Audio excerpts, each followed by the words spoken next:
casi seguro todos deben saber, pero vamos a poner en orden los conceptos inmunológicos. ¿Ya?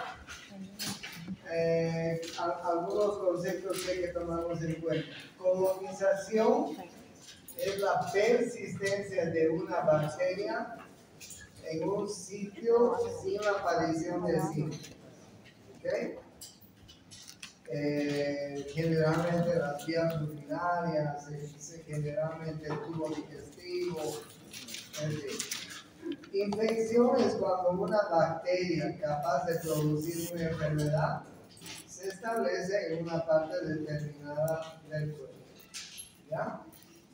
Y la enfermedad es una infección donde se producen síntomas, más o menos así. Ustedes ya saben que estos términos están balanceados, hay una homeostasis en nuestro organismo y esta homeostasis está gracias a la constante llegada de microorganismos al cuerpo, pero el constante trabajo que tienen nuestros sistemas de defensa, nuestra inmunidad, ¿no? Entonces, cuando la carga de infección, la virulencia aumenta en nuestro cuerpo y cuando la inmunidad disminuye, pues se va a producir enfermedad. Todos nos damos cuenta perfectamente de este cuadro, que es el balance que se produce entre la infección y la inmunidad, ¿no? Bien, la infección puede ser la causa del despertar a la inmunidad innata, inespecífica. Puede ser la causa de despertar a la inmunidad adaptativa, que es específica. Y en caso de que haya una reinfección, se podría despertar a la memoria inmunológica, que ya es una defensa inmunológica muy específica que tenemos, ¿no? Entonces, en función de esto, podríamos tener enfermedad, recuperación o ausencia de enfermedad. Por ejemplo, en la memoria inmunológica están todas las vacunas que nos hemos colocado, ¿es así? Hasta ahora, por ejemplo, las del COVID, nos hemos ido colocando una buena cantidad de vacunas, hemos hecho una buena memoria inmunológica específica y miren lo que ha pasado, ¿no? Hasta el momento, y gracias a Dios, estamos sin enfermedad. Entonces, esto es lo que va pasando, ¿no? La respuesta a la infección, de todas maneras, está en el hecho de que un enfermo puede tener una adaptabilidad inmunológica muy importante para que este enfermo pueda recuperarse o pueda deteriorarse, ¿no? Entonces, miren ustedes cómo la inmunidad adaptativa y la innata también son muy importantes en la recuperación de un enfermo. ¿Ya?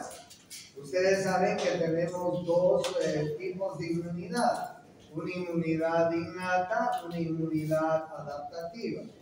La inmunidad innata es con la que nacemos y la inmunidad adaptativa es la que vamos adaptándola del medio ambiente a medida que vamos creciendo. ¿Cuál es la significancia y el beneficio, la significancia del sistema inmune? En su beneficio es protegernos contra invasores, eliminación de las alteraciones propias, ¿no es así?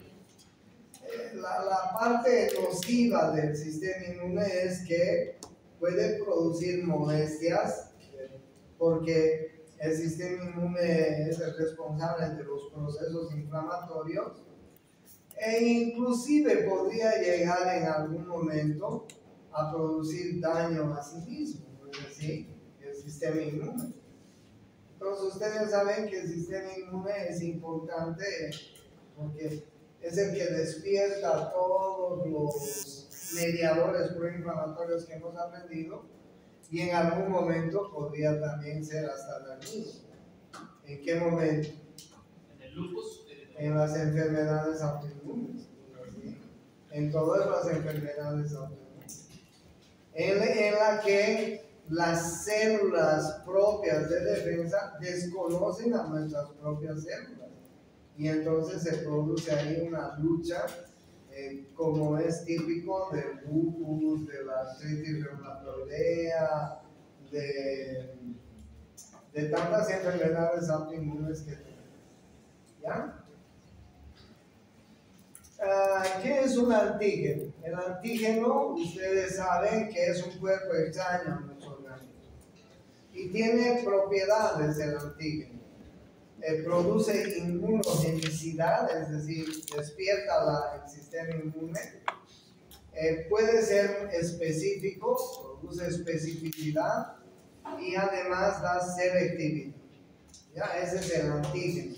Y todo microorganismo que extraña a nuestro cuerpo se comporta como antígeno, ¿no es así? ¿Y qué es un inmunógeno? Un inmunógeno es por sí solo capaz de estimular una respuesta inmune y convertirse en diana de dicha respuesta. Las exposiciones secundarias al inmunógeno conducen a respuestas más enérgicas y rápidas cada vez, ¿no? Esto es lo que nos ha estado sucediendo pues con las vacunas del COVID, por ejemplo, o con las vacunas de la influenza. ¿Cuántas vacunas ya has recibido para la influenza? Cada año recibimos una aproximadamente. ¿Ustedes no se están haciendo vacuna contra la influenza? Tal vez no, o tal vez no, porque están changos sin buena edad, tienen un buen sistema inmune. Pero los mayores o los que tienen enfermedad de base tienen que hacerse vacunar. Lo mismo para el HIV, ¿no? No para el HIV, para el COVID. Para el COVID nos hemos ido haciendo vacunar y entonces miren que nuestra respuesta inmune se ha ido haciendo más enérgica cada vez. ¿Ya? Los antígenos entonces son reconocidos. Miren ustedes, las moléculas que generan anticuerpos se llaman antígenos. Ahí tienen antígeno 1, 2, 3. ¿Ya? Cada molécula antigénica tiene un conjunto de determinantes antigénicos en su superficie, como ustedes están viendo. Suelen ser diferentes los unos de los otros. Algunos antígenos tienen epítopos, como ustedes están viendo, repetidos.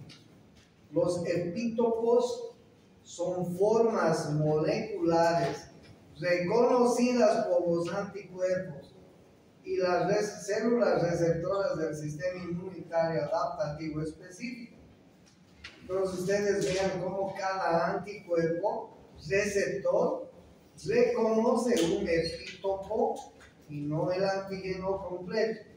Si lo reconoce el epítopo, ya lo ha reconocido, pues, ¿no? ya se va a activar el sistema de defensa. ¿Okay? Incluso los microorganismos simples tienen muchos antígenos diferentes. Bueno, entonces esta es la capacidad que tiene un antígeno de pues despertar los anticuerpos en nuestro cuerpo, ¿no?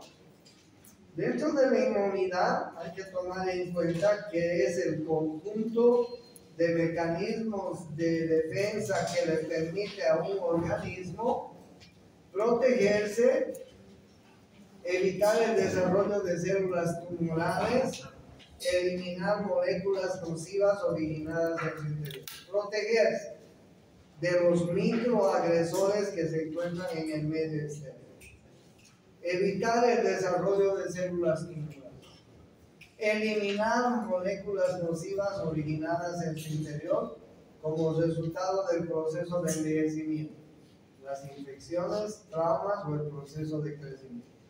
¿Ya? Entonces a esto llamamos inmunidad, un conjunto de mecanismos de defensa que le permite a un organismo a protegerse, evitar el desarrollo de células tumorales, eliminar moléculas nocivas. El sistema inmune se enfrenta a amenazas a la individualidad permanente, ¿no? Por ejemplo, los injertos, las heridas e infecciones oportunistas, parasitismo, neoplasias, en fin, son casos especiales en el cual pues el sistema inmune puede verse en problemas en algún momento. Y entonces puede haber estado de resistencia de un organismo a un patógeno particular, o por ejemplo injertos, o por ejemplo trasplantes, ¿no es cierto? A veces nuestro sistema inmune va a reaccionar en forma negativa. Este cuadrito es interesante, ¿sí? Miren, ahí ustedes tienen un virus, ¿sí? El primer paso. Voy a parar. Ahí tienen ustedes un virus con antígeno, ¿ok? Miren ustedes, el macrófago se fagocita al virus, el segundo paso. El macrófago muestra los antígenos para alertar las otras células de nuestro sistema inmune, ¿sí? Se despiertan las otras células de nuestro sistema inmune, ¿no? Ya lo ves, ahí están viendo ustedes las células T-helper, las ayudadoras. Las ayudadoras, las T-helper, ¿sí? Van a ir pues buscando la ayuda de las células B, de los linfocitos B. Y los linfocitos B van a ir fabricando los anticuerpos para ese microorganismo. De tal manera que si en otra oportunidad se vuelve a entrar al organismo, van a haber anticuerpos que lo van a reconocer y no le van a permitir que se desarrolle, ¿no? Entonces, miren ustedes, hay un buen trabajo ahí de células que trabajan entre sí, como ustedes están viendo, ¿no?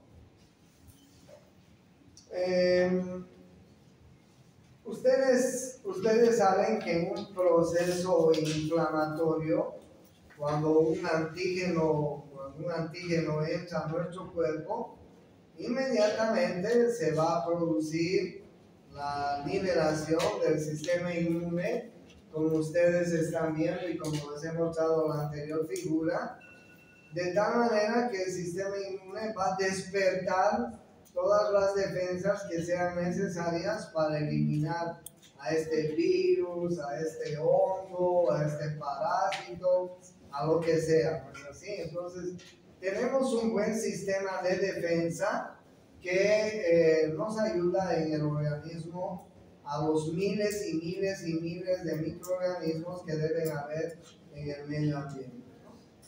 Y como ustedes ya saben, tenemos órganos del sistema inmunológico que son importantes, que cumplen esa función.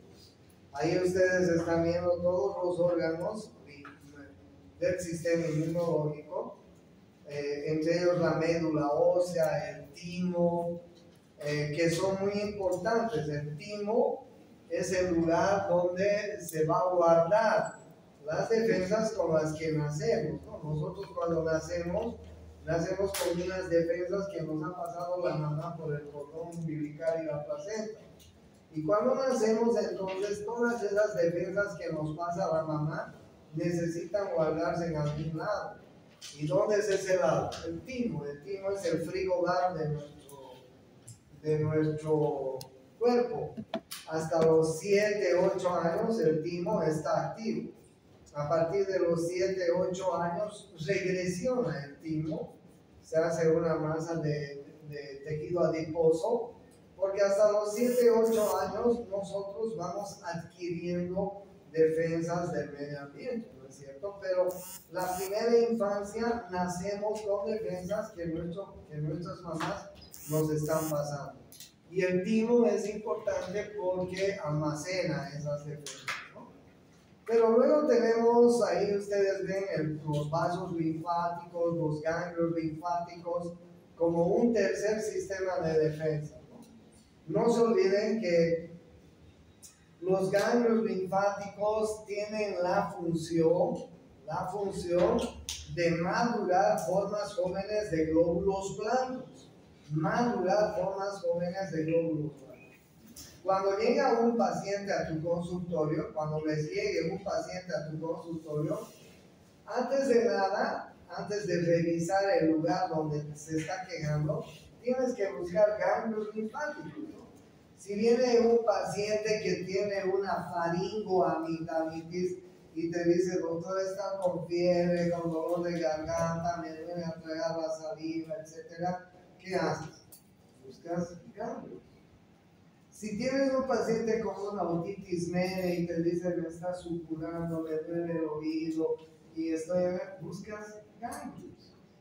Si tienes una mujer que está dando de lactar y tiene un absceso en la mama, ha hecho una mastitis, en fin, buscas ganglios.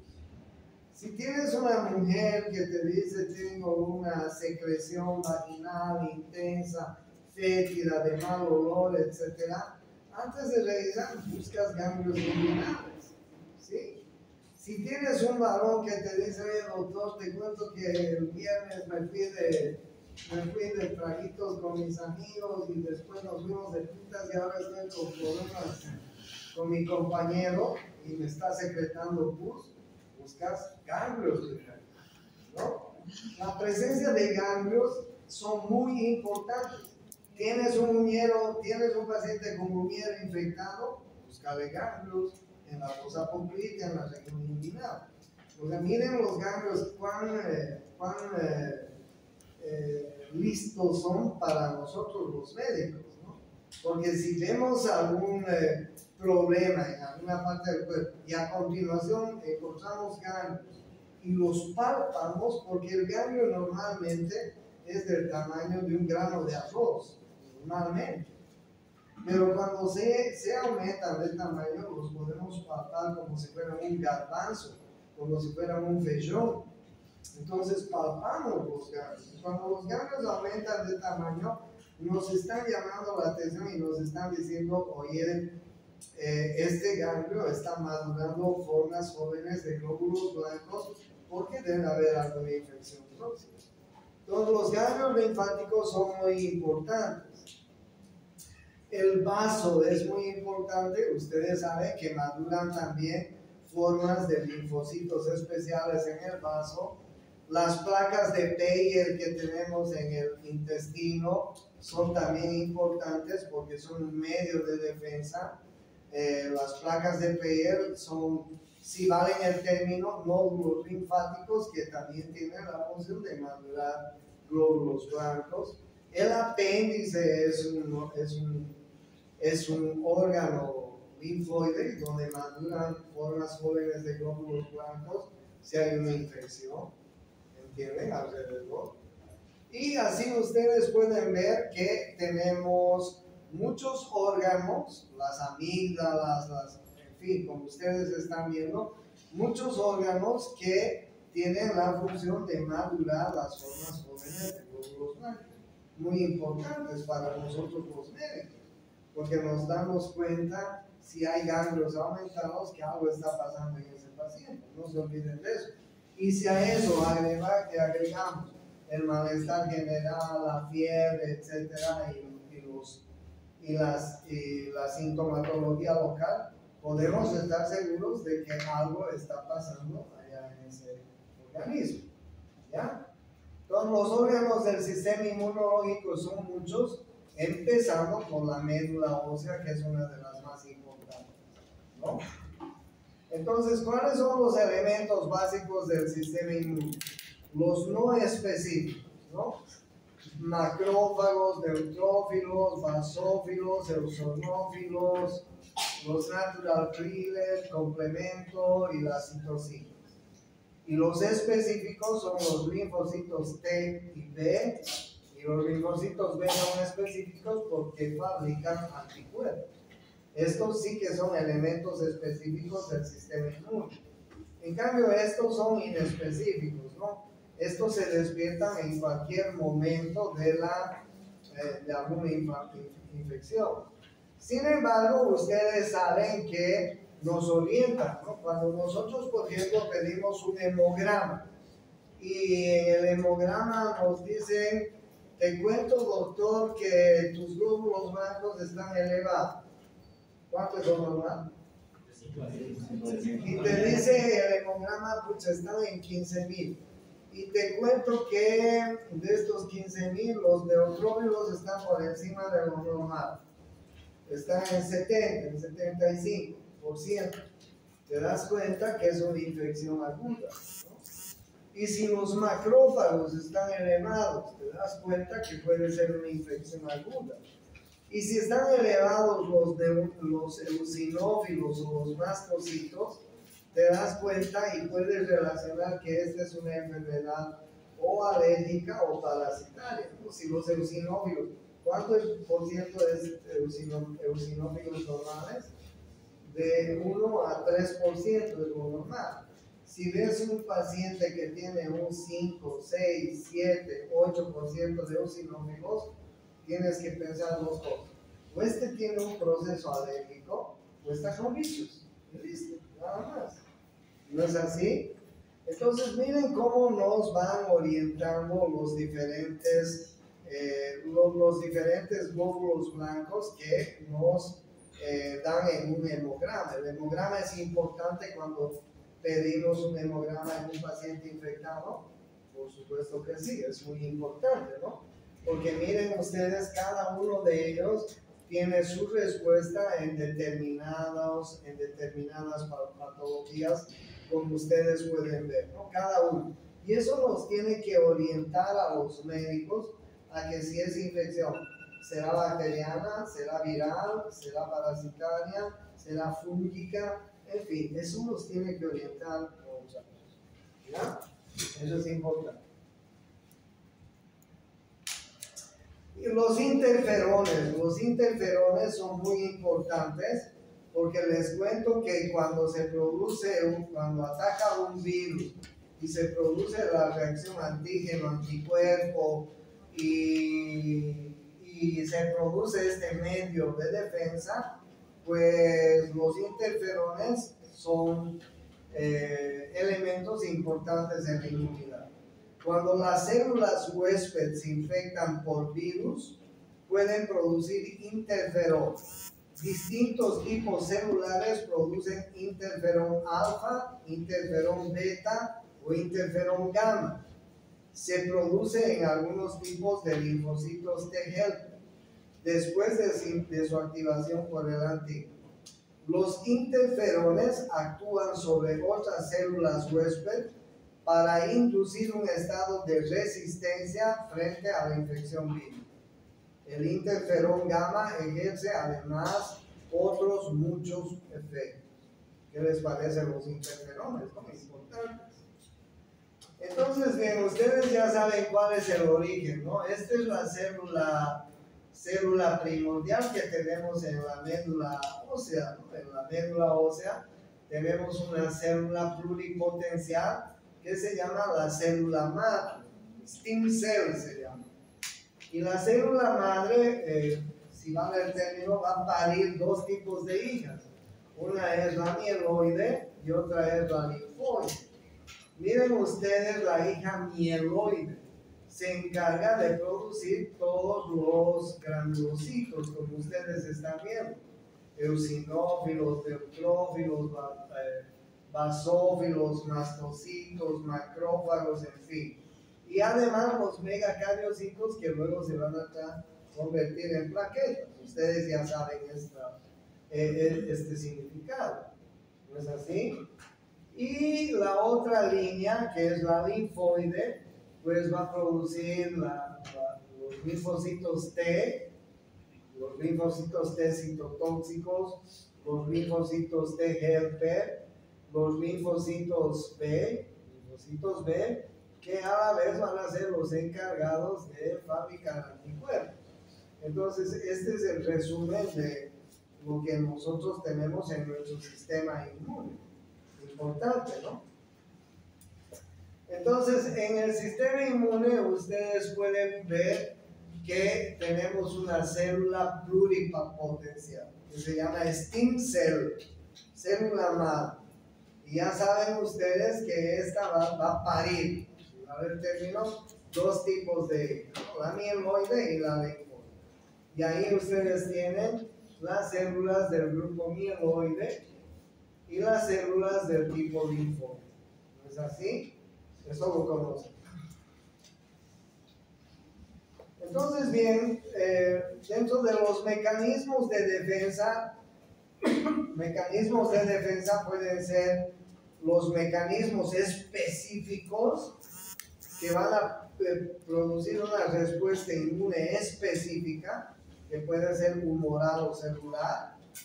Y tenemos los mecanismos de defensa inespecíficos, que dentro de los cuales están las barreras naturales que tenemos en el cuerpo, como la piel, mucosas y otros.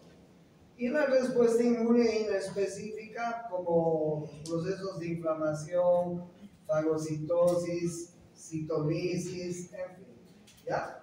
Entonces, estos son nuestros mecanismos de defensa. ¿Cuáles son las etapas de la respuesta inmune? Estas son las etapas de la respuesta inmune: reconocimiento, activación, proliferación, diferenciación. Pregunta examen. Reconocimiento, activación, proliferación y diferenciación. Claro, eso es lo que hacen nuestras células inmunes, ¿no? Y ustedes se dan cuenta que primero reconocen, luego se activan, luego proliferan y luego se diferencian en diferentes tipos de células que tenemos en la inmunidad. ¿Ya? Y como ustedes ya saben, tenemos dos tipos de inmunidad: una inmunidad natural, innata o inespecífica, y una inmunidad adquirida, adaptativa o específica. ¿Ok? ¿Cuáles son los que intervienen en la inmunidad natural? Primera línea o inespecífica. Primera línea de defensa contra agentes infecciosos. Si estas defensas son superadas, entran en acción el sistema inmunitario adaptativo. Reacción específica contra agente infeccioso. Además, este recuerda a ese antígeno y evita que vuelva a causar enfermedad. Entonces, sistema inmune innato. La respuesta no es específica, la exposición conduce a la respuesta máxima inmediata. Inmunidad mediada por células y componentes celulares, humorales, sin memoria inmunológica. La respuesta específica contra patógenos y antígenos. Tiempo de demora entre la exposición y la respuesta máxima. Inmunidad mediada por células y componentes humorales. La exposición conduce a la memoria inmunológica. Entonces ustedes pueden ver que hay diferencias entre sistema inmune innato y el sistema inmune adaptativo que hay que considerar, ¿no es cierto? La inmunidad innata se basa en la activación de los fagocitos, los inflamocitos, entre comillas se llama así, los linfocitos natural killer, el complemento. Y la específica se basa en la selección clonal de los linfocitos T y B y el trabajo de estos, que puede dividirse en tres fases: reconocimiento, activación y función efectiva. ¿Ya? Les estoy haciendo recuerdo porque el siguiente tema es HIV. Y entonces les estoy haciendo un poco recuerdo de cómo es la inmunidad. ¿Ya? Ya saben ustedes la inmunidad natural, ¿no? Inmunidad de especie, susceptibilidad racial, diferencias de edad, barreras, secreciones, temperatura, influencias metabólicas, influencias hormonales, y ahí ustedes tienen todos los lugares donde tenemos inmunidad innata, ¿no? Las lágrimas, por ejemplo, tienen enzimas que se llaman lisocimas.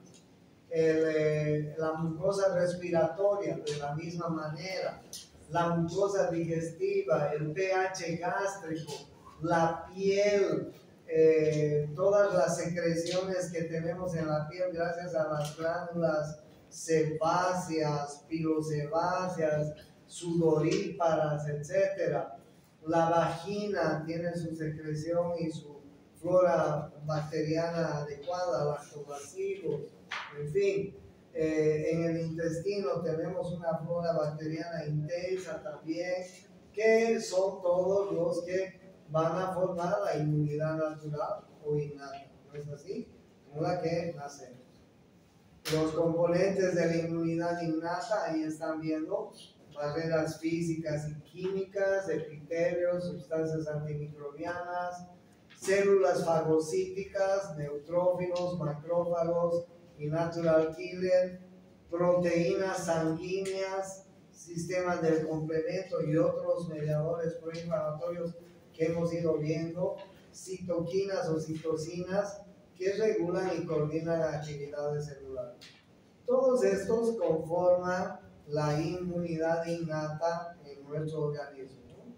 Barreras externas contra la infección, la piel, el epitelio ciliado que tenemos en la mucosa respiratoria, los jugos digestivos, el jugo gástrico, intestinal, la flora bacteriana,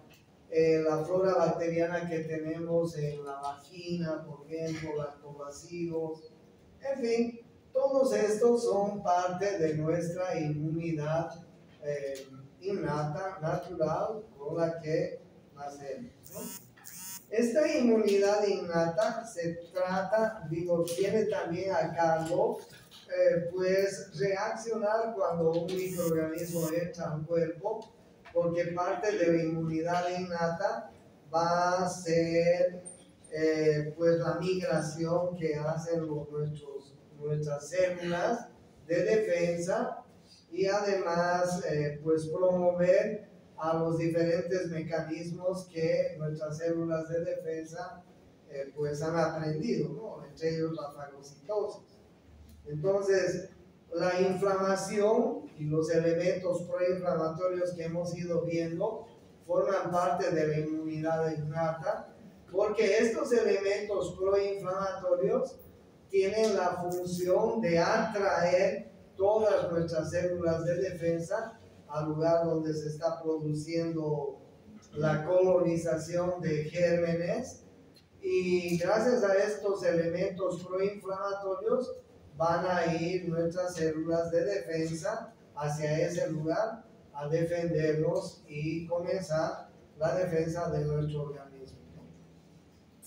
Y dentro de la primera defensa innata que tenemos es la fagocitosis, ¿no? Proceso fundamental de inmunidad innata. Los glóbulos rojos, blancos, rodean con su membrana los gérmenes y los incorporan al citoplasma para digerirlos, como ustedes están viendo en esta figura, ¿no? Neutrófilos tienen esta función, que son las células más, las que primero van a la defensa, ¿no? Las que están en primera línea cuando un enemigo entra a nuestro organismo. Y luego se activan los macrófagos, que son células más especializadas, mejor armadas, y que van a ir a cumplir mejor su función. ¿No es así? Bueno, también les he dicho que hay pues mecanismos antiinflamatorios o proinflamatorios, mejor dicho, que ustedes ya los conocen, que tienen la función de activar nuestras células del sistema inmune de forma muy importante. ¿No es así? Hemos ido viendo a lo largo de esto. Todo esto es de la inmunidad innata, ¿no? El sistema de complemento, el sistema del interferón. Miren ustedes cómo el sistema del complemento coadyuva en el proceso de la inflamación, de la opsonización, en el complejo de ataque a la membrana pues, del microorganismo. Miren cómo se desencadena la cascada del complemento y pues prácticamente lo debilita la membrana del microorganismo, y cuando debilita el microorganismo, la membrana del microorganismo, pues lo pone en condiciones de que ese microorganismo pueda destruirse y estar listo para fagocitarse. El interferón de la misma manera, ¿no? El interferón es una de las líneas de nuestra defensa que tiene la función de inhibir la traducción, el ARN mensajero de los microorganismos, sobre todo virus, ¿no? Ustedes saben que el virus, el ADN del virus entra y se adueña del ADN de la célula invasiva.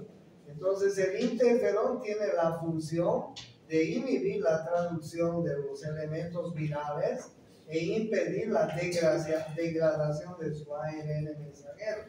De tal manera que el interferón pues es un elemento muy importante de defensa innata que tenemos, ¿no? Entonces no se olvide, complemento e interferón tienen una función muy importante, ¿no? Miren ustedes el complemento, actúan en la inflamación, opsonización, y miren ustedes cómo es el mecanismo de ataque a las membranas de los microorganismos. Y el interferón, pues miren ustedes cómo impide que los virus fundamentalmente vayan y se reproduzcan y degradan el ARN mensajero de ellos. Importante, ¿no? La proteína C reactiva es una proteína de fase aguda, de fase activa. Cuando ustedes tengan un paciente con una infección aguda, además de pedirle el hemograma, tienen que pedir la proteína C reactiva. Es un marcador importante para determinar si hay un proceso infeccioso. No se olviden, tienes un paciente infectado de cualquier área, respiratorio, digestivo, piel, urinario, donde quieras, pedirle hemograma y proteína C reactiva. ¿Por qué la proteína C reactiva? Es una proteína de fase activa, eleva sus títulos en la fase aguda. ¿Por qué? Miren ustedes, la prueba de proteína C reactiva mide el nivel de proteína C reactiva, una muestra de sangre, en la muestra de sangre.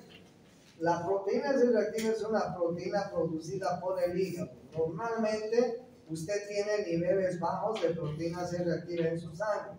Su hígado libera más proteína C reactiva en el torrente sanguíneo si usted tiene inflamación en su cuerpo. ¿Okay? Los niveles altos de proteína C reactiva pueden significar que tiene un problema de salud serio que causa inflamación.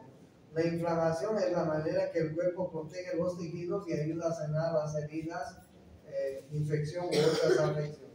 ¿Les parece importante para qué se usa?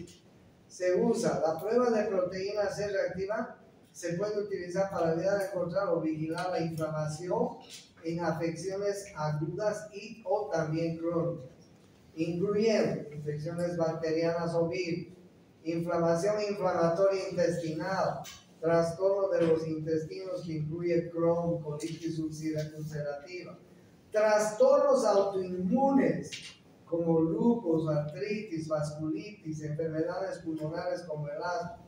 ¿Sí? Miren ustedes qué importante es la proteína C reactiva. Por eso es que no olviden nunca, es un marcador muy útil para los médicos cuando tenemos un paciente infectado, la proteína C reactiva. Pedimos, entre otras cosas, por ejemplo, tengo un paciente infectado, le voy a pedir hemograma, le voy a pedir examen de orina, le voy a pedir algún cultivo que yo considero necesario. y voy a ver cómo está la proteína C reactiva. Si la proteína C reactiva está muy elevada, tengo que levantar las orejas, porque solo se eleva en casos agudos, inflamatorios e infecciosos.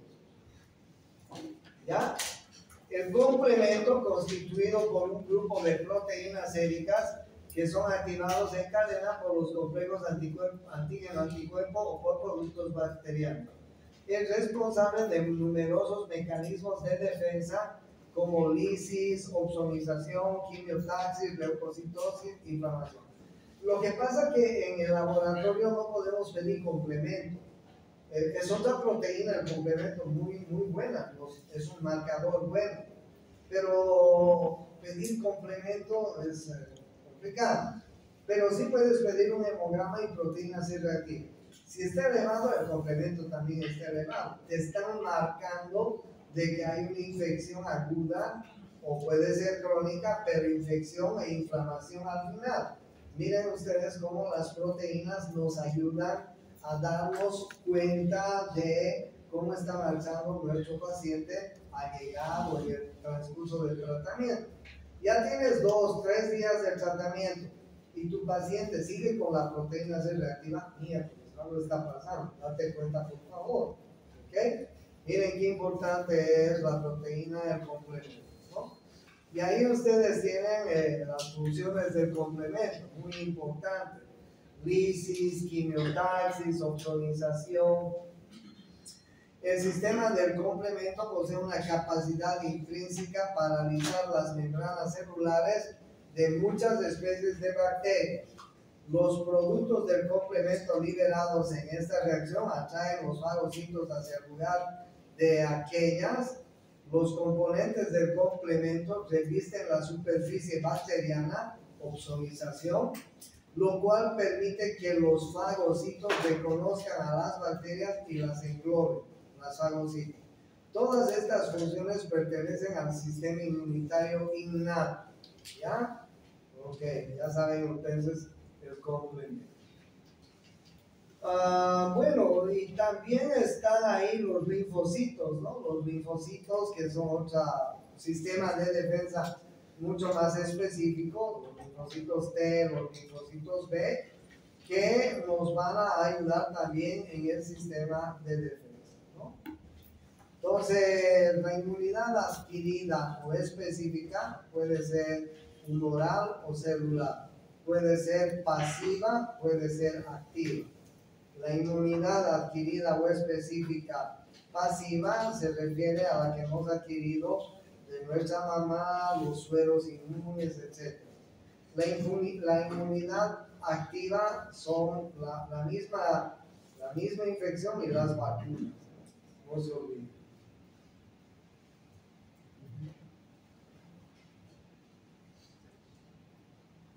Y ahí ustedes tienen diferentes tipos de respuesta inmune adaptativa, ¿no? Ahí ustedes tienen la inmunidad humoral, ahí ustedes tienen la inmunidad celular, ahí ustedes tienen, esta figurita es bonita, la van a sacar una fotito, porque ahí ustedes pueden repasar cuál es la función de cada uno, ¿no? La inmunidad humoral está mediada por anticuerpos producidos por linfocitos. Se conocen específicamente antígenos microbianos, neutralizan y facilitan su eliminación. Es el principal mecanismo contra microorganismos extracelulares y sus toxinas. No se olvide, inmunidad humoral. ¿Ok? Interesante es esto. ¿Cuáles son las fases de la respuesta adaptativa? Porque el sistema inmune se va adaptando, pues, ¿no? Reconocimiento, fases de activación, después la fase de efectora, donde va a haber una respuesta, miren ahí. Declinación, la declinación puede ser que ya hayamos eliminado de forma adecuada el microorganismo. Todas nuestras células que han intervenido ahí, todos los excombatientes que quedan lesionados con algún problema, van a ir a la apoptosis, ¿no? van a morir por sí solos, sin problemas, todos los excombatientes con problemas, pero van a quedar células de memoria que en lo posterior van a reconocer cualquier virus que logre entrarse alguna vez a nuestro cuerpo. ¿Ya? Entonces, aquí me voy a quedar en las funciones de los linfocitos para que en la próxima clase veamos con calma. Son 85 slides y estoy en la 40. Ya he terminado de calificar, hasta la noche les voy a pasar las notas de